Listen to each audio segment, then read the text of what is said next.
So last Christmas, my family decided to embark on a holiday tradition, building a gingerbread house.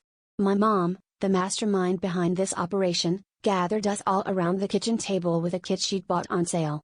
Now, as we all know, these kits come with instructions that are as vague as a fortune cookie, but we were determined.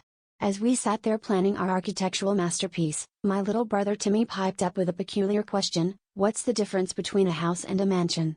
We shrugged it off as one of his usual tangents and got to work. As we started piecing together the walls, my dad took on the role of icing supervisor. He misunderstood the scale of the project, assuming we were building something akin to the Taj Mahal. Consequently, he kept adding more and more icing, prompting the roof to look alarmingly like it had been hit by a frosting blizzard. Meanwhile, my sister was tasked with the landscaping, but she misinterpreted the Kit Kat bars as fences instead of the candy bricks they were intended to be. Instead of a quaint cottage, we were now looking at something resembling the candy-coated version of a medieval fortress. Amidst the chaos, my grandmother walked in and misheard our conversation. She thought we were planning a village rather than a mere house.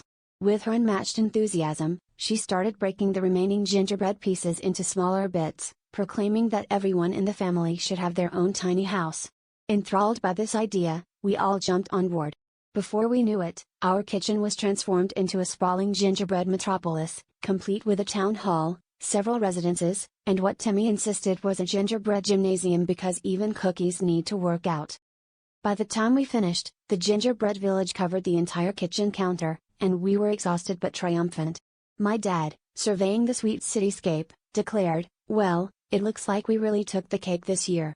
At which point Timmy, ever the comedic genius, quipped, "Yeah, but we probably should have stuck to cookies instead of biting off more than we can chew." And with that, we all burst into laughter, realizing that in the end, our gingerbread fiasco had been the icing on the cake of a perfectly imperfect family holiday.